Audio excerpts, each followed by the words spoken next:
Hi థికాన్స్ నేను మీ అజయ్ దల్కి ఈరోజు మన వీడియోలో తెలుసుకోబోతున్నాము నేషనల్ ఎడ్యుకేషన్ పాలసీ 2020 గురించి. ఈ 2020లో ఇంట్రడ్యూస్ చేసిన నేషనల్ ఎడ్యుకేషన్ పాలసీ గురించి ఈరోజు తెలుసుకోబోతున్నాము. సో వీడియో ఎందాకైతే చూడండి, ఎందుకంటే మనకి ఆఫ్టర్ 3 డికేడ్స్ అంటే 30 సంవత్సరాల పైగా తర్వాత మనకి మన ఎడ్యుకేషన్ పాలసీలో చేంజెస్ అయితే దొరికాయి. సో ఈ చేంజెస్ రావడం వల్ల చాలా ఇంపార్టెంట్ కీ రోల్స్ అనేవి ఈ చేంజెస్లో తీసుకొచ్చారు. వాటి గురించి డిస్కస్ చేయబోతున్నాము. దాంతోపాటు ఈ మొత్తం 66 pages of national education policy ఉంది. దాన్ని కాస్త నేను 10 పార్ట్స్గా డివైడ్ చేసిన. ఆ 10 పార్ట్స్లో మీకు కీ పాయింట్స్ లాగా ప్రతి ఒక్క 66 పేజెస్ ఉన్న డాక్యుమెంట్ని ప్రతి ఒక్కటి మీకు ఈజీగా 10 పాయింట్స్లో మీకు చెప్పబోతున్నాను. సో నెంబర్ 1 పాయింట్ వచ్చేసరికి మొత్తం ఎడ్యుకేషన్ సిస్టమ్ అనేది మొత్తం చేంజ్ అయిపోయింది.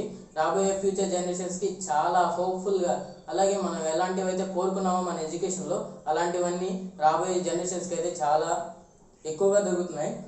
నెంబర్ 2 వచ్చేసరికి ఇంజనీరింగ్ ఇయర్ వైజ్గా చేసుకోవచ్చు. ఇప్పుడు ఫస్ట్ ఇయర్ అయిపోయినామంటే సెకండ్ ఇయర్ మళ్ళీ డ్రాప్ అవుట్స్ అయిన వాళ్ళు ఉంటారు. ఆ డ్రాప్ అవుట్స్ అయిన వాళ్ళు మళ్ళీ ఫస్ట్ ఇయర్ నుంచి చదవాల్సి వస్తుంది. ఇప్పుడు ఏంటంటే అలా లేకుండా సెకండ్ ఇయర్కి డైరెక్ట్గా వాళ్ళు ప్రమోట్ చేసుకోవచ్చు. అది ఎలా అనేది ఈ వీడియోలోనే ఉంటుంది. నెంబర్ 2 వచ్చేసరికి స్కూలింగ్ దగ్గరికి వచ్చేసరికి 10+2 అంటే ఫస్ట్ నుంచి 10th క్లాస్ దాకా ఒక సెక్షన్, అలాగే 11th and 12th అంటే మన ఇంటర్మీడియట్ సెక్షన్ అనేది ఒక సెక్షన్గా ఉండింది. ఇప్పుడు 10+2 తీసేసి 5+3+3+4గా మార్చేశారు. సో దీని గురించి కూడా ఈ వీడియోలో తెలుసుకుందాం. అండ్ దెన్ నెక్స్ట్ వచ్చేసరికి కో కరికులర్ యాక్టివిటీస్ని, అలాగే ఆర్ట్స్కి సంబంధించిన యాక్టివిటీస్ని కూడా సబ్జెక్ట్స్గా మార్చేశారు. అంతకుముందు అవన్నీ ఓన్లీ యాక్టివిటీస్గా ఉండేవి. ఇప్పుడు యాక్టివిటీస్ని కాస్త సబ్జెక్ట్స్గా మార్చి వాటిలో కూడా మీకు గ్రేడింగ్ ఇస్తున్నారు. ఆ గ్రేడింగ్ ఇచ్చి దాంతో మీకు మార్క్ లిస్ట్ అనేది ఫైనల్గా వస్తుంది. ఈ పబ్లిక్ ఎగ్జామ్స్ కానీ ఇవన్నీ ఇంటర్నల్ ఎగ్జామ్స్ ఏ వచ్చినా కానీ స్కూలింగ్స్లో ఈ కో కరికులర్ యాక్టివిటీస్ వాటి మీద డిపెండ్ అయ్యి కూడా మీ మార్క్స్ అనేవి ఉంటాయి.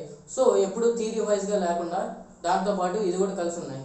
అండ్ దెన్ ఇక్కడికి వచ్చేసరికి బోర్డ్ ఎగ్జామ్స్లో నుంచి మీకు స్ట్రెస్ అనేది చాలా తక్కువ తగ్గించేశారు. ప్రాక్టికల్ నాలెడ్జ్ ఎక్కువ పెంచుతున్నారు. అలాగే థియరీ ఎగ్జామ్స్ అనేవి మీకు మ్యాక్సిమం నెంబర్ ఆఫ్ సిలబస్ అయితే చాలా తగ్గించారు ప్రతి ఒక్క బోర్డ్ ఎగ్జామ్కి అప్ టు ఇంటర్మీడియట్. దాంతోపాటు ప్రాక్టికల్ నాలెడ్జ్ ఎక్కువ ల్యాబ్స్, అలాగే వర్క్షాప్స్, అంటే స్కూల్ వాళ్ళకి కూడా వర్క్షాప్స్ జరిగేలాగా గవర్నమెంట్ అనేది ప్లాన్ చేస్తుంది. దాంతోపాటు వచ్చేసి టీచర్స్ క్వాలిఫికేషన్స్ కూడా చాలా ఎక్కువగా హైలీ స్కిల్డ్ టీచర్ క్వాలిఫికేషన్స్ కోసం ట్రై చేస్తున్నారు. యూటిలైజ్ చేస్తున్న జీడిపిని 1.5 నుంచి 6% దాకా పెంచుతుంది. మన నేషనల్ జీడిపిలో 6% ఆఫ్ జీడిపి అనేది ఎడ్యుకేషన్కి ఫోకస్ చేద్దామని చెప్పేసి ఇంట్రడ్యూస్ చేసింది. దాంతోపాటు వచ్చేసి థర్డ్ అంటే 3వ సంవత్సరం అబ్బాయి దగ్గర నుంచి 14th అంటే 14 ఏళ్ళు వచ్చే పిల్లవాడి దాకా ప్రతి ఒక్కరికి ఆ ఏజ్ గ్రూప్లో వాళ్ళకి ఫ్రీ ఎడ్యుకేషన్ అనేది ప్రొవైడ్ చేస్తున్నారు. సో 14th ఏజ్ గ్రూప్ దాకా వాళ్ళకి ఫ్రీ ఎడ్యుకేషన్ ఎక్కడన్నా కానివ్వండి, గవర్నమెంట్ స్కూల్స్లో ఫ్రీ ఎడ్యుకేషన్. దాంతోపాటు మిడ్ డే మీల్స్ కూడా గవర్నమెంట్ అనేది ఎక్కువగా ప్రియారిటీ ఇస్తుంది. మిడ్ డే మీల్స్తో పాటు మార్నింగ్ బ్రేక్ఫాస్ట్ మీల్స్ కూడా పెట్టాలని చెప్పి చూస్తుంది. And then science, commerce, arts ఈ మూడింటిని కలిపేసి ఇందాక మీకు చెప్పినట్టుగా స్కూలింగ్లో co curricular activities, arts activities కూడా ఒక సబ్జెక్ట్ చేశాను కదా. సో వాటిని కూడా సైన్స్, ఆర్ట్స్, కామర్స్ని మూడింటిని మిక్స్ చేసేది. వీటిలో ఆ పిల్లవాడికి ఏ సబ్జెక్ట్ అయితే నచ్చుతుందో ఆ సబ్జెక్ట్ని చూస్ చేసుకునేలాగా, అంటే ఇంజనీరింగ్లో ఇప్పుడు డ్యువల్ డిగ్రీ కోర్స్ ఉంది కదా, డ్యువల్ డిగ్రీ కోర్స్ లాగే ఇప్పుడు స్కూలింగ్లో కూడా దాన్ని ఇంట్రడ్యూస్ చేశారు. సో ఇవన్నీ గ్లోబల్ స్టాండర్డ్స్లో ఉన్నాయి. అండ్ ఫైనల్లీ వచ్చేసి కొన్ని పెద్ద వరల్డ్ క్లాస్ యూనివర్సిటీస్కి గవర్నమెంట్ పర్మిషన్స్ ఇచ్చింది వాళ్ళ క్యాంపసెస్ని ఇండియాలో స్టార్ట్ చేయమని చెప్పేసి. సో దీనికి కూడా చాలా హై ఎండ్గా ఉంది. టోటల్లీ ఎడ్యుకేషన్ పాలసీ 2020లో గ్లోబల్ స్టాండర్డ్స్ని గవర్నమెంట్ అయితే మెయింటైన్ చేసింది. దాని గురించి ఇప్పుడు ఒక్కొక్క పార్ట్గా తెలుసుకున్నాము. నెంబర్ 1 వచ్చేసరికి దాని గురించి హిస్టరీ అయితే ముందు తెలుసుకున్నాం. గవర్నమెంట్ పాలసీ ఫస్ట్ ఎప్పుడు ఇంట్రడ్యూస్ అయింది, సో ఇప్పుడు చేంజెస్ ఎంతలా వచ్చాయని చెప్పేసి ఈరోజు మనం డిస్కస్ చేద్దాం. అది ఏంటంటే ఫస్ట్ గవర్నమెంట్ పాలసీ 1986లో ఫామ్ అయింది. దాన్ని 1992లో మోడిఫై చేశారు. 1992లో మోడిఫై చేసి అప్పటికి ఇప్పుడు ఇంచుమించు 30 ఇయర్స్ పైన, ఇప్పుడు 34 ఇయర్స్ అయింది ఇంచుమించు. ఇప్పుడు 2020కి 34 ఇయర్స్ అయింది. సో 34 ఇయర్స్ తర్వాత మన గవర్నమెంట్ ఎడ్యుకేషన్ యాక్ట్ని మార్చారు. మొత్తం చేంజ్ చేసి గ్లోబల్ స్టాండర్డ్స్ని రైజ్ చేశారు. దాంతోపాటు వచ్చేసి ఈ నేషనల్ ఎడ్యుకేషన్ పాలసీలో మెయిన్ వాళ్ళు కవర్ చేసింది ఏంటంటే క్వాలిటీ, ఇన్నోవేషన్ అండ్ రీసెర్చ్. ఈ మూడింటి మీద ఎక్కువ కాన్సన్ట్రేషన్ పెట్టారు. సో ప్రతి ఒక్కటి ఇప్పుడు స్టూడెంట్స్కి సంబంధించిన ప్రతి ఒక్క డీటెయిల్స్, ఒకవేళ వాళ్ళు ఇన్నోవేషన్ చేయాలన్నా కానీ, ఎలాంటి ప్రోడక్ట్స్ కానీ వాటికి సంబంధించిన ప్రతి ఒక్క డీటెయిల్స్, ఇన్నోవేషన్ ల్యాబ్స్ అనేవి ప్రతి స్కూల్లో మెయింటైన్ చేయాలని చెప్పేసి గవర్నమెంట్ స్ట్రిక్ట్ రూల్స్ అయితే దీంట్లో ప్రవేశపెట్టింది. దాంతోపాటు పాలసీలో మెన్షన్ చేసింది ఇన్నోవేటివ్ ల్యాబ్స్ అంటే ఉండాలి. వాటికి సంబంధించిన ఒక కమిటీని కూడా వేసింది. ఈ కమిటీ ఏం చేస్తుందంటే ఏదైనా ఫండింగ్, ఇన్నోవేషన్కి, రీసెర్చ్కి సంబంధించిన ఫండింగ్ అనేది కలెక్ట్ చేస్తూ ఉంటుంది కమిటీ.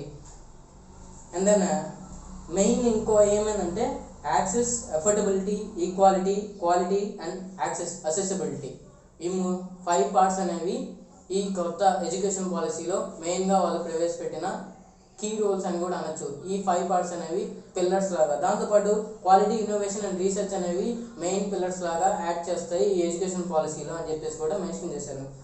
సో ఇంకొక కొత్తగా ఇంట్రడ్యూస్ చేసిందంటే 360 degrees ప్రోగ్రెస్ కార్డ్. ఇది కొత్తగా ఉన్నటువంటి పేరు 360 degrees ప్రోగ్రెస్ కార్డ్. అంటే దీంట్లో academic plus practical plus curricular plus curricular ఈ 4ని మెన్షన్ చేసి ఈ 4తో పాటు మీకు గ్రేడింగ్స్ అనేవి ఇస్తారు. ఓన్లీ అకాడమిక్ అదే కరికులర్ సంబంధించినవి మాత్రమే ఇప్పుడు దాకా మెన్షన్ చేస్తున్నారు. కరికులర్ యాక్టివిటీస్, ఆర్ట్స్ యాక్టివిటీస్ అనేవి పక్కన ఒక సంథింగ్ లైక్ ఉండేవి.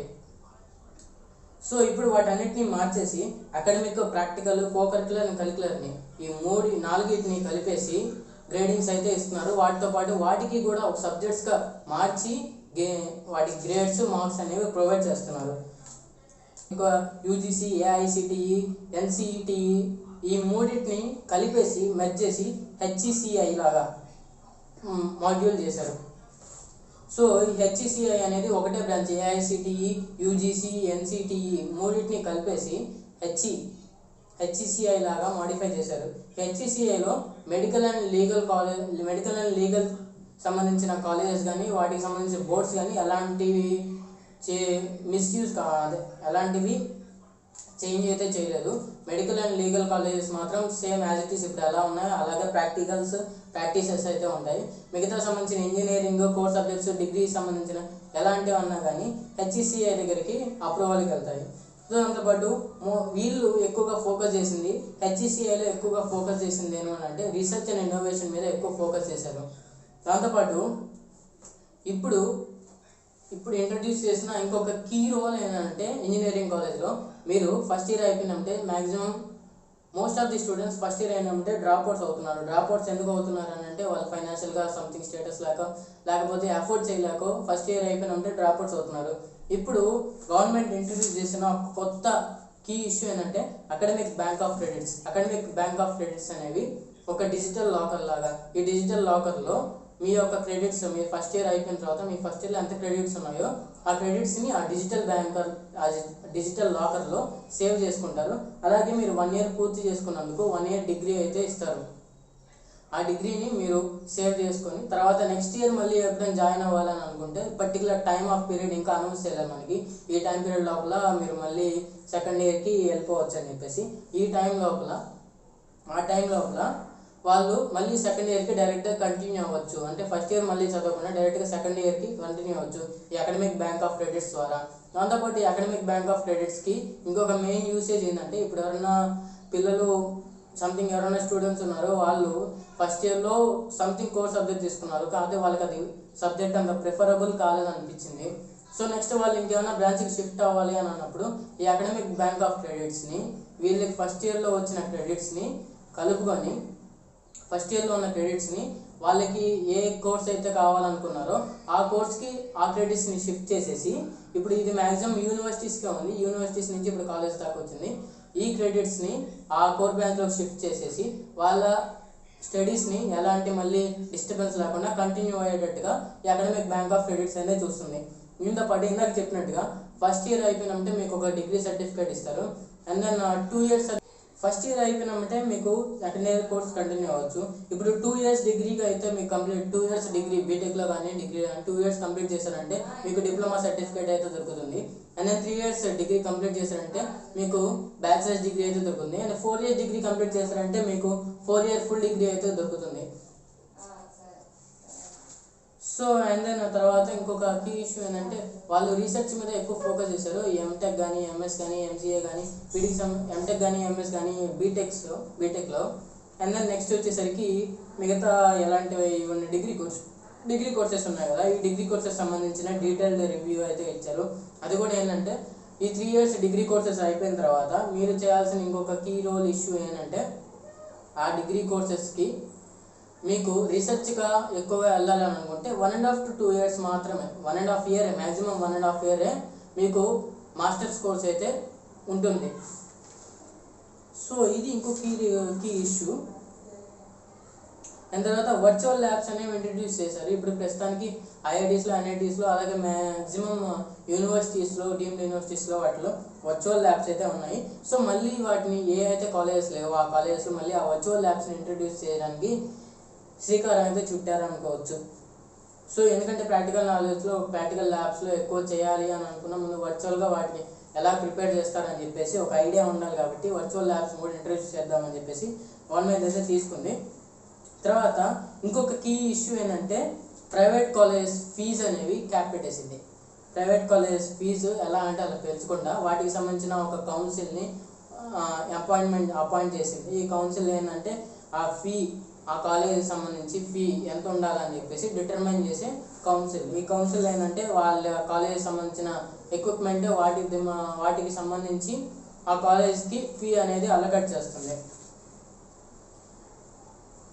అండ్ దెన్ రీసెర్చ్ ఆపర్చునిటీస్ ఐఐటీస్లో, IITsలో, ఎన్ఐటీస్లో వీటికి సంబంధించిన రీసెర్చ్ ఆపర్చునిటీస్ ఎక్కువగా పెంచాలని చూస్తుంది. దాంతోపాటు ఇంకొక కీ ఇష్యూ ఏంటంటే నేషనల్ రీసెర్చ్ ఫౌండేషన్ అని చెప్పేసి ఒక కమిటీని అయితే వేసింది. ఈ కమిటీ ఏం చేస్తుందంటే రీసెర్చ్కి అలాగే సోషల్ సైన్స్ అండ్ సైన్స్ రీసెర్చ్కి సంబంధించిన ఫౌండేషన్ ఇది. ఈ ఫౌండేషన్లో ఏంటంటే ఫండింగ్స్ అనేవి ఎక్కువగా తీసుకుంటూ ఉంటుంది. ఫండింగ్స్ ద్వారా వాటికి సంబంధించిన రీసెర్చ్కి సంబంధించిన ఫండింగ్స్ని ఇక్కడ తీసుకుంటుంది. ఇక్కడ స్టూడెంట్స్ అనేవి రిజిస్టర్ అవ్వచ్చు. రిజిస్టర్ అయిన తర్వాత వాళ్ళకి సంబంధించిన ప్రాజెక్ట్స్ని ఎక్స్ప్లెయిన్ చేసి ఈ కౌన్సిల్ ద్వారా ఫండింగ్ అయితే వాళ్ళ ప్రాజెక్ట్స్కి తీసుకోవచ్చు. సో ఇంకొక ఇంపార్టెంట్ కీ ఇష్యూ ఏంటంటే టాప్ 100 ఫారెన్ కాలేజెస్కి గవర్నమెంట్ అయితే పర్మిషన్ ఇచ్చింది వాళ్ళ క్యాంపసెస్ని ఇండియాలో ఎస్టాబ్లిష్ చేయమని చెప్పేసి. సో ఇది చాలా మంచి పాయింట్ అని కూడా అనొచ్చు. సో టోటల్గా చూసుకుంటే గవర్నమెంట్ అనేది 2020 నేషనల్ ఎడ్యుకేషన్ పాలసీలో చాలా గ్లోబల్ స్టాండర్డ్స్ అయితే మెయింటైన్ చేసింది. సో ఇంకొక మెయిన్ విజన్ ఏంటంటే 2035 కల్లా 50% ఆఫ్ ది పాపులేషన్ ఎడ్యుకేటెడ్ అయ్యి హయ్యర్ ఎడ్యుకేషన్ని కంప్లీట్ చేయాలనేది గవర్నమెంట్ యొక్క మెయిన్ పాలసీ.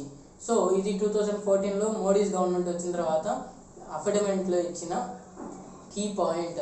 ఈ పాయింట్ని ఇంప్లిమెంట్ చేయడానికి ఇలాంటివన్నీ దీనికి సంబంధించిన కేటగిరీస్ అన్నీ ఎడ్యుకేషన్ని సింప్లిఫై చేస్తూ మోర్ నాలెడ్జ్ని, ఎక్కువగా ప్రాక్టికల్ నాలెడ్జ్, ఎక్స్పీరియన్స్ని గ్రాస్ప్ చేసుకునేలాగా ఎడ్యుకేషన్ పాలసీని అయితే డిజైన్ చేశారు. సో ఇది ఫ్రెండ్స్ టోటల్గా education policy, national education policy 2020 గురించి బ్రీఫ్ రివ్యూ. నా వీడియో నచ్చినట్టయితే లైక్ చేయండి, షేర్ చేయండి, కామెంట్ చేయండి. పక్కన ఉన్న బెల్ ఐకాన్ క్లిక్ చేసి సబ్స్క్రైబ్ చేసుకుంటే నా వీడియో యొక్క ప్రతి ఒక్క నోటిఫికేషన్ మీకు వెంటనే వచ్చేస్తుంది. Thank you.